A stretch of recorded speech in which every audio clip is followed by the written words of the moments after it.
All right. What's snapping in y'all? It's time for a dose from TZL Unprescripted. Welcome, welcome. Let's take a look at there's at what's going on this week, man, that's come across my desk that I'm like trying to force myself to be interested in.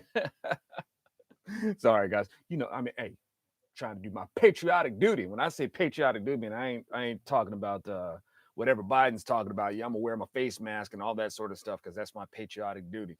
Man, that ain't got nothing to do with patriotism. Man, come on now. Nothing to do like nothing any more than toilet paper has to do with being a coffee filter. Just ain't got nothing to do with it, man. Look, got me making weak analogies and stuff like that. I get so frustrated. Okay, now, and that's weird, man, because I don't do weak coffee, man. My coffee is strong. You know how I do it, man. I like my coffee grind like gunpowder, motor oil. All right. So anyway, what's up, y'all? I see you coming in. Thank you so much for coming out and hanging, getting this dose from TZL Unprescripted. And let's see, what do we got to talk about, man? Let's take a look at it. Where's my stuff at? Look at this craziness that's been going on in the week. Let's take a look at this article comes from Greg Piper at Just the News. And Greg Piper's he writes, deplorable professor creates anti-indoctrination mill with new education startup. All right. I'm gonna try to find this interesting. Man, I'm telling you, man, with all the lunacy that's going on out there, man, it's difficult to be interested in this stuff. But I'm gonna try, man. That's why even for myself, man, I gotta come in. I gotta get a dose from the Zoloft to get my to get in a better mood. Now, you guys know that I rely on the Lord, man, to be in a better mood. But that's why I do. That's why I do the TZL, man. So at least we can be like, okay, man, let's get a little bit lighthearted about this lunacy, man, because we don't laugh about it, we're gonna cry about it, man. But at any rate. This cat is let's see what it says here. It's talking about Rechtenwald. Rechtenwald has characterized the American education system as and Rechtenwald is from what I know is like an avowed communist, right? He's a a liberal, progressive type, liberal globalist type as far as I know. So hey, as it is, even a broken clock is right twice a day, I suppose. So this is where we're going to take the opportunity to look for the good. Let's look for good in this, right? And give some credit where credit is due. Man, take all we can get, right? But be careful, man, because sometimes people get so enamored with people like thinking our way and stuff like that, they kind of lose sight of the big picture, and and they end up getting disappointed, like in the long run. Like, say for instance, just to kind of a spoiler alert, I'm gonna talk a little bit about The Rock being president. Now, conservatives out there, we don't care what these Hollywood celebrities think and all that sort of stuff. Who cares what they think and all that? The second they say something halfway conservative, or they find out that they may have made a donation, all of a sudden they want to give them the conservative mantle and all that sort of stuff. And they're conservatives now. That's all you got to do. And I've been trying to tell these people for years, man. Hey, man, it's good to like encourage them, and stuff like that, but don't just give them the full on conservative card right off the bat, man. They're gonna disappoint you, just like what The Rock is doing right now, right? So, but anyway, so as it is, so this cat Rechtenwald characterized the American educational system as very difficult terrain for anyone who's a political outsider, even K through 12. That's right. Even in kindergarten, baby. Even in kindergarten, you can be a political outsider. And I'm saying that halfway facetious. No, this is true, man. Serious. That indoctrination is starting right early, right? If the indoctrination don't hit the kid by them being basically aborted, or just set aside to be executed, that indoctrination is going to follow them into the classroom. Okay, that's the way the left got it. They got it like that, so they're going to execute that indoctrination one way or another. And so I dig where this dude is coming from, and I see y'all coming in. Thank you guys so much for coming in and hang out with me and get my take on this stuff, man. Try to offer it up with a dose from the TZL. And I see my, Finn McCool. Forgive me if I said your name wrong. Thank you, man. Thank you so much for finding these doses worth supporting with your contribution. Thank you so much. God bless you, man. So let's see. Right on. Keep doing the. I just want to see. Keep doing the Lord's work. You know it, man. Thank you so much. God willing, I'll keep rolling. Okay, so now, and the response that we get from too many voters is okay. Now this is the thing that I wanted to say to this, because you got Rechtenwald, who's confirming, he's affirming. It's like, yeah, man, the American education system is a very difficult terrain for anyone who's a political outsider. Even K through 12 can be an indoctrination mill. All right, so he's agreeing with us. All right, agreeing with us. That's what we keep saying. The education system is really an indoctrination system. It goes as far back as kindergarten. They're starting them there. However, on the other side of too many Republicans' mouths who say the same thing, they'll say, we need to get our kids back in school. Wait a minute, wait, what? So why is it that we can recognize the institutions of education as indoctrination camps, but we're demanding to get our kids back in school? Don't we need to get the Lord back in school? Don't we need to get some standards of what it is to uphold and preserve this Constitution back in our school? And to be able to do that, we need to have a foundation on the Word of God. Don't we need to get that back in school? Don't you want to have that in place before you start shipping your kids back there and paying these teachers by your tax dollars to mind molest your kids? I mean, come on, man. So, and then paying these insane tuition costs to have these professors head hump your kids. Come on. It's like, we got to be consistent here. All right, so we get let's see, we got too few students. He says, Rector Wall goes on to say, too few students graduate knowing how to invest, own property. No, man, of course they're not going to. It's not even so much that they're turned off to these things. Knowing how to invest in what? In this country that they're made to hate. Why would they want to do that? Right? Why do it? And to be able to have the kind of wealth to invest, you're not supposed to invest with your wealth. That's not what they're taught in these schools. They're encouraged to share the wealth, not invest in wealth. Right? Not invest their wealth or invest in some other venture. Not trained to do that. Right? Own property? Oh, come on, man. You're not supposed to own property. The ultimate goal is to make a class-free society, man, where the state owns all industry and there is no individual rights. There's a right to property, right? That's what they're trying to do away with. Come on, man. Navigate the world with constitutional. They're not taught to navigate the world with constitutional rights on their mind. And there's too much focus on getting into college and too little on being mindful about the investment, choosing majors with a good return. That is to say, they're not choosing majors with good returns and not paying for bloated bureaucracies that peddle divisive ideologies, he said. Okay, I agree with a lot of that. But the thing is, okay, now, why should they be mindful of things like the Constitution? Why should they be mindful of that, right? It doesn't afford them what they feel entitled to. It's not written in the Constitution that they're supposed to be afforded these things that they feel entitled to. Their ideals of entitlement are fantasy, right? So it's not in our Constitution. And without the right fundamentals going in, right? Without these things going in, they're going to interpret the Constitution any old way they want to anyway. You guys are going to, I'm going to be a little bit unprofessional, a little bit gauche here and do me a quick text. Bam, bam. Okay, just like that. See, so that's why you can't do prime time, man, because you're way too casual texting while you're delivering your presentation. But you know what? I tell you what, man, when you drink out of the Zoloft mug, it makes anything that you do acceptable. It's, for lack of a better word, it even makes like my word acceptable in this situation. All right. So okay. So now so that being said, man, you got kids going to these colleges, man.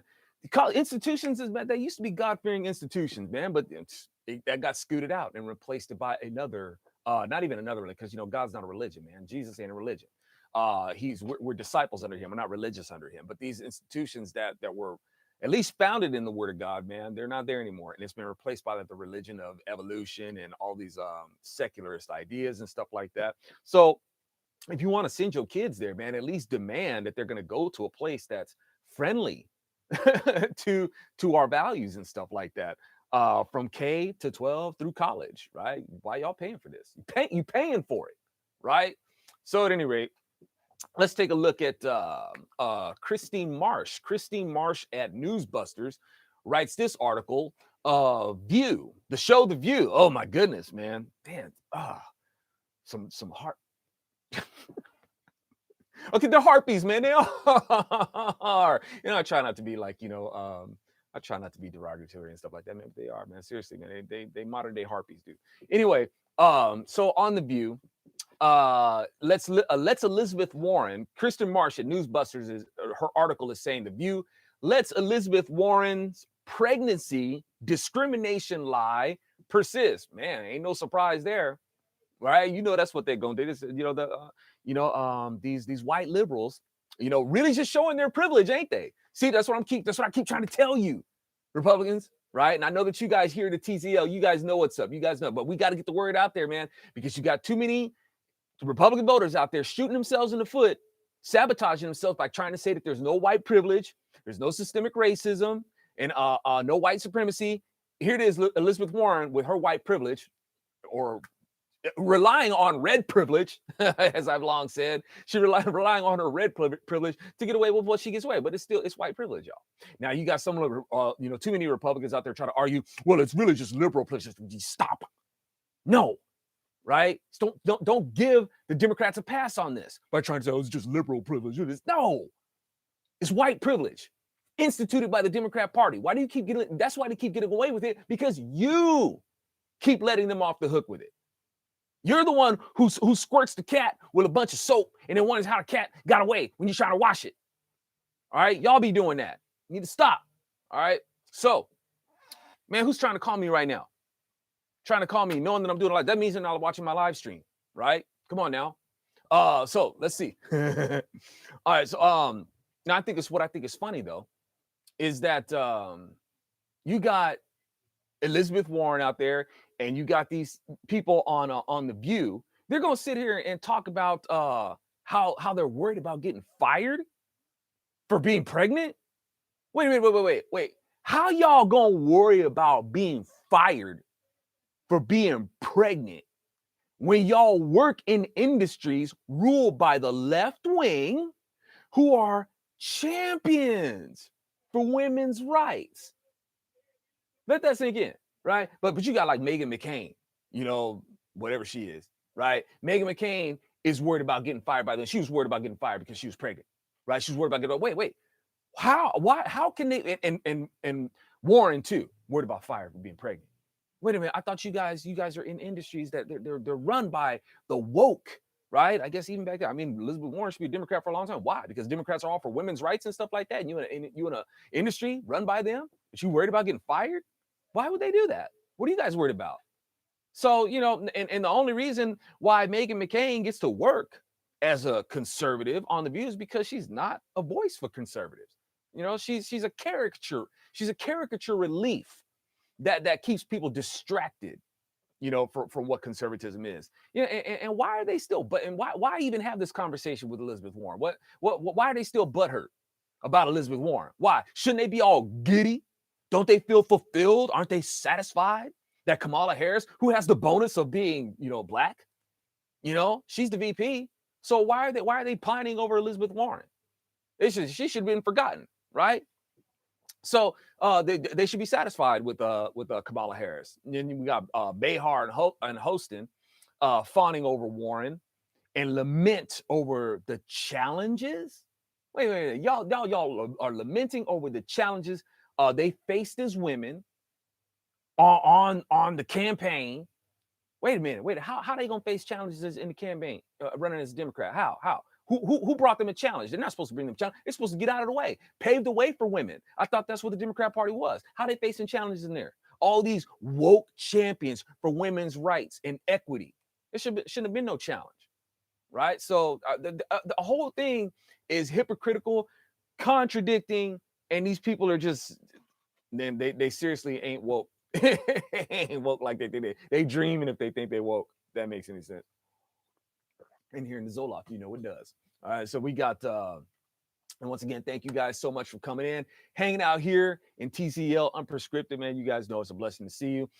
Just trying to stay on track here, man. If I don't shout your name out at this moment, it's because you know that I suck as a host, because I derail really easy. I got to concentrate, man. Y'all help me. I need your prayers, man. Help me concentrate so I can stay on point.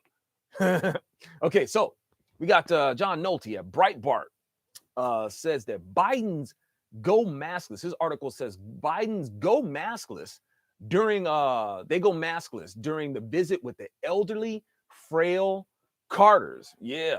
Okay. So man, it's I can't help but think about just nuts, right? Mixed nuts up in here. You guys know why. So let's see. Now this group photo, man, that they have, man, the Carters and the Bidens, man, that is a blazing sign, right? Blazing, glaring sign to the so-called woke culture that y'all are stupid. I'm not trying to say that about y'all. I hate using that word, man. I really do. I hate using the word stupid. Sometimes people they pull it out of me though. They pull it out of me. But this image, this with the Bidens and the Carters, that's their image. Their image is telling you it ain't a friendly picture, y'all. It's a very insulting picture that they're giving to you, and the picture that they are telling to their own constituents, right, to their voter stock, man. The picture is flat out telling you that y'all are stupid. You're stupid, right? Hey, look, we're elderly people, right, with the so-called vaccine around each other without a mask, right? While they're telling you to go get branded and still wear the mask. And despite the so-called vaccine being the shot of salvation, we're going to go outside with the mask on. None of that makes any sense, except for them to just be like, ha ha, thank you, stupid people who thought that we're going to save America from Trump or whichever. You're voting for this nonsense. Thank you. Yes, thank you, idiots. That's what the picture says. I'm serious. I'm not trying to say that. That's what the picture just says.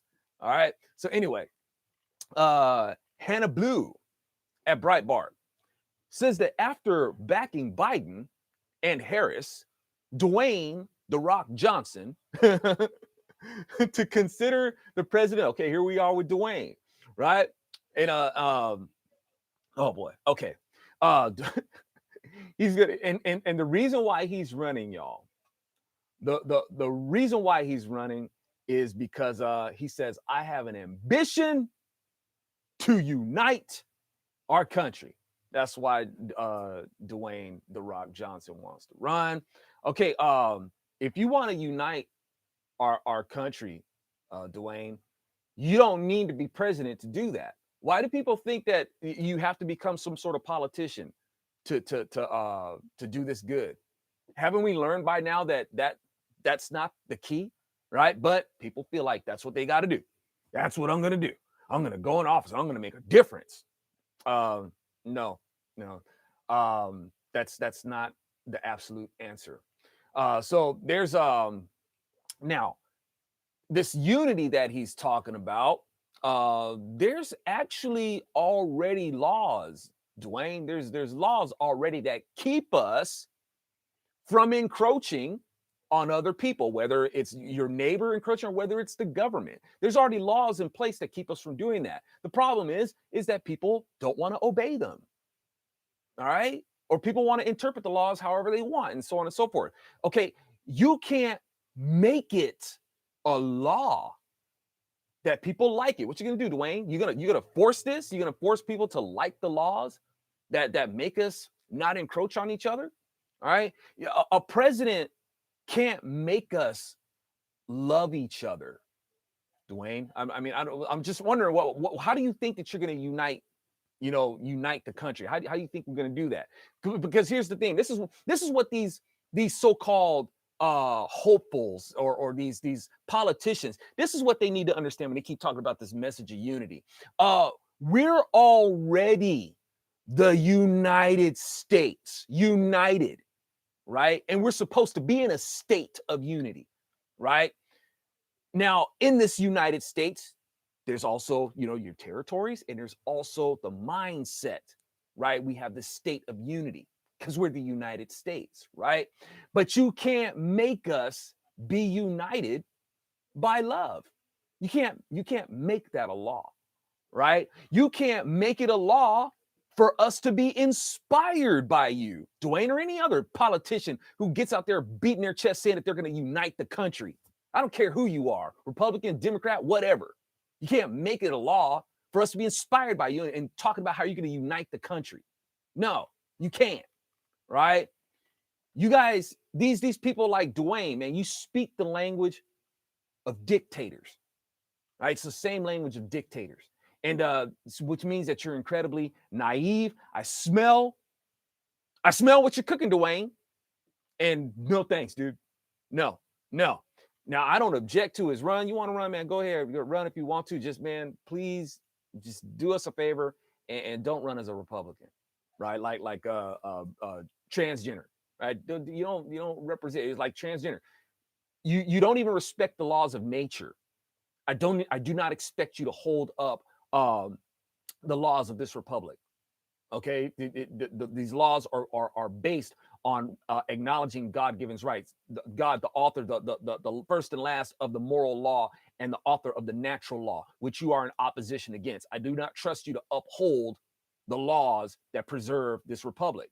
Okay, same thing with Dwayne. It's like, dude, you don't represent us.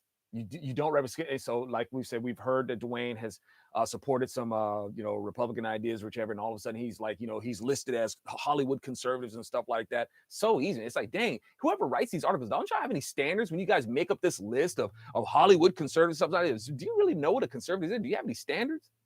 Right? But at any rate, and I used to be in that list. I guess I got bumped off because they preferred like somebody Dwayne. I used to be in that list. Hey, these are your conservative entertainers and stuff like that. I used to be in there, right? Used to be where you couldn't even see one of those things without me being in it, right? But they traded me out for people like The Rock, right? Who's not even really a conservative. Even Eazy-E, right? I don't know what Eazy-E said that just made it where it's like, hey, I'm a big conservative. It's like, screw that guy Alfonso Reyes. We got Eazy-E. Okay. So at any rate, so like I said, my request is that don't run as a Republican, and despite this talk of unity that The Rock is talking about, I wonder. It's like, man, wasn't Biden and Harris? You backed them, but all of a sudden they're not enough for you, right? I thought, didn't you trust them to be able to do this unity thing? Are they not moving fast enough for you? Because part of unity, man, is being patient. And it doesn't even seem like you have the patience to even wait for their full term, right? You're already ready to get in there. Yeah, this unity that you're talking about, it's a fake, man. It's fake. Like wrestling. Okay. So at any rate, Autumn Klein at Daily Caller, right? Autumn Klein at Daily Caller. And once again, I see you guys coming in here. Thank you guys so much. So blessing to see you guys coming here and hanging out to get a dose from TZL Unprescripted. All right. So let's see. Autumn Klein at Daily Caller is doing an article from, let me see, who's that cat's name? Democrat Party Chairman Gary O'Connor. Okay, yeah. I have embarrassed myself. I've embarrassed myself and my party.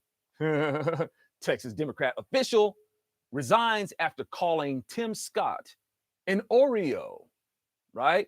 For some reason that shouldn't be insulting, man, because everybody loves it. And despite the fact that Oreo's gone full on LGBT lefty nut, used to be a delicious cookie. Now it's straight. It's all it is junk food now, right? At least you could eat an Oreo with the nutrition of being happy. It's a happy cookie, man. Now I went from happy cookie to gay cookie, right? So now, it's like, dude, man, you guys went and you guys wanted to stand on these so-called values with this delicious cookie that y'all had, right? Y'all gonna do that? Yeah, that's low, man. That's low, right? So Oreo, hey, man, everybody loved Oreos. It wasn't anything wrong with being that. Fine, whatever, man. People love those. But now it's a real insult. Okay, now you done really crossed the line. So at this rate, so this guy is saying that he's embarrassed. He's embarrassed himself. And he's embarrassed his party, right, man? Hey, dude, don't sweat it, man. Democrat Party is already an embarrassment, right? And don't feel bad, man, because a lot of the Republican Party is an embarrassment too, right? And I sympathize because I know that I'm an embarrassment to a lot of the Republican elite media types, right? I'm an embarrassment to them too. So I sympathize, man. I understand. But I'm wondering though, man, why should you be sorry? Why? Sorry for what? You know, why should you be any more sorry than any of these other racists that are in the Democrat Party, right? Why should you be any more sorry than they are? They're all a bunch of sorry, miserable people anyway, right? So I reckon, be sorry because, well, you can't help it, man, because that's what the Democrats are. They just sorry people. All right. So now, one of the reasons why I say Republicans are embarrassing is because I keep telling them, stop being in denial about systemic racism, right? This gives the Democrats a pass, and they just keep denying it, right? Even while Democrats like Gary O'Connor does what he does, they'll call him out, right? They're calling him out, oh, see, look at that racism, and then go right back to denying racism. How many times have we gone through this, right? So we know the Democrats coming. It's like we can point it out. It's like, up, see, they're showing their true colors. Look at that racist color. Oh, there's no such thing as systemic racism. There's no white privilege, and there's no right. So it's like they keep doing it. They keep playing to the Democrats' hands every time. That's why we're still going through this, y'all. I'm trying to tell you. All right. So now, Christine Marsh at Newsbusters. Did I cover all the news for today? Man, that went quick. You know what that means? That must mean it was fun. I jammed on those, man. Dang. Wait, hold up. No. Yeah, that was it. I got to keep better track of my notes, man. Because when I get to jamming, man, I'm telling you, what? No, what is this? What is this? Yeah. No, I did have one more. This is the bonus, Ram. This is the bonus for you. I know I have one in there. This is like the Baker's Dozen. I don't even think I even did a dozen articles, but I'm going to give you the Baker's Dozen anyway. I'm going to give you that one extra one. Okay, we got Penny Starr. Penny Starr at CDC says U.S. birth rates sees largest drop in 50 years. 50 years, man. In 50 years. So, okay, I don't think I'm going to speculate here, right? I'm going to speculate with a little bit of a twist of, I mean, I guess, some little bit of science. No science, just speculation. All right. Now, I reckon, and like I said, the article says that the CDC says the U.S. birth rate sees largest drop in 50 years, right? Now, I would reckon that if you shut down businesses where people meet, some bars and stuff like that, people meet, right? And then you quarantine people, so less of them are having sex, right? That might have a little something to do with it. And then on top of that, if you keep, now let's say some of those people still do hook up, right? So we got less people hooking up, less people meeting at the meat market and stuff like that. Less people are doing that. So which means that less people are getting together and knocking the boots and stuff like that. But those who made the remnant that may still be doing that, well, they can still enjoy going to those abortion facilities that are still open, right? So that might reduce the abortion rate. The birth rate a little bit too. Right. So I don't know, man. I don't think it's rocket science, man. So they can keep the abortion facilities open while keeping the church doors closed. Right. So I guess those things might contribute to a drop in birth rates. Call me crazy, but I think that might have something to do with it. Anyway, thank you guys so much for stopping in, man. And make sure that you grab these. This is your cup full of head right here, man. The Zoloft mug. Sip in style, man. They're available at my website, bronzeserpentmedia.com. Thank you for dropping a buck in the bucket while you're here. We had that. Finn, thank you. Blessings to you. Thanks for dropping it. And I'm just appreciative of you guys just dropping in as it is, right? And we will do this again shortly. Make sure you get the shirts, man. 20-pound sledge, electric. Get Rapture ready, man. Rapture ready with this shirt. Let folks know I'm Rapture ready, man. I want to get Rapture ready so you can rock out with the Lord with the Electric Exodus album, right? At my website, bronzeserpentmedia.com. All right, y'all. Blessings. Thank you so much. And we will see you for another dose from TZL Unprescripted.